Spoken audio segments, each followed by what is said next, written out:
Salam sigap dan shalom. Renungan kita pada hari ini, Jumat 13 Mei 2022, berjudul Saya Tidak Akan Memberontak Lagi.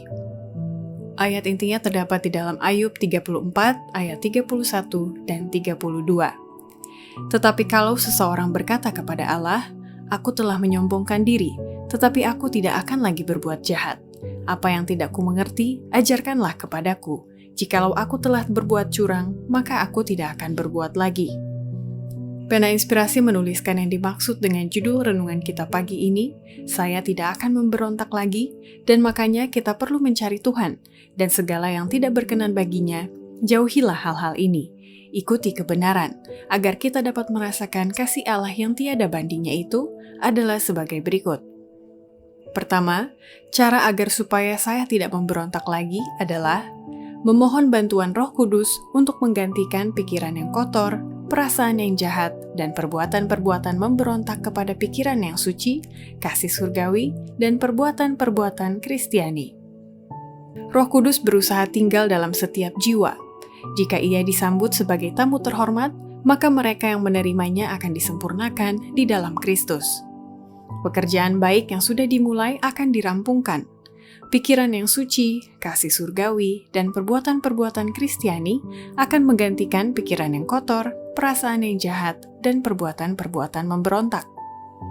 Kedua, cara agar supaya saya tidak memberontak lagi adalah perlu untuk melawan ajaran-ajaran palsu dan senang mendengarkan suara Tuhan melalui firman-Nya. Kita harus melawan pengakuan-pengakuan palsu itu. Nabi-nabi palsu akan muncul, akan ada mimpi palsu dan khayal palsu. Tetapi khotbahkanlah firman itu. Janganlah berpaling dari suara Allah di dalam firman-Nya. Ketiga, cara agar supaya saya tidak memberontak lagi adalah memihak kepada Kristus dengan menunjukkan simpati kepada orang-orang yang diperlakukan dengan tidak adil.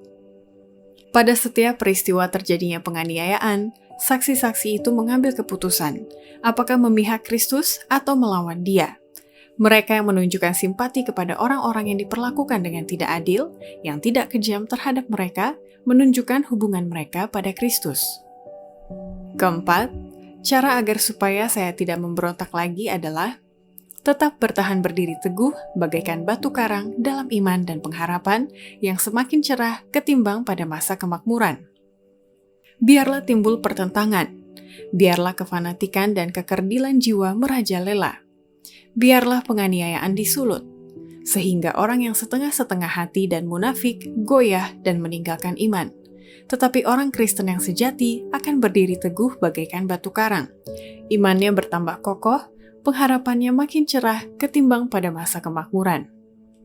Kelima, cara agar supaya saya tidak memberontak lagi adalah tetap setia pada masa penantian sambil mewartakan terang lewat pernyataan tabiat Kristiani yang jernih dan asli.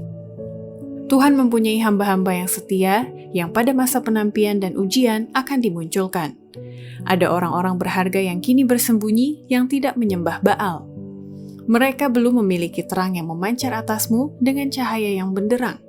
Tetapi bisa saja dengan penampilan luar yang kasar dan tidak menarik, tabiat Kristiani yang jernih dan asli akan dinyatakan. Pada siang hari kita menatap langit, tetapi tidak melihat bintang. Bintang-bintang itu ada di sana, terdapat di cakrawala, tetapi mata tidak dapat melihatnya. Pada malam hari, kita memandang kemilaunya yang sesungguhnya. Demikianlah renungan kita pada hari ini. Kiranya Tuhan memberkati kita semua.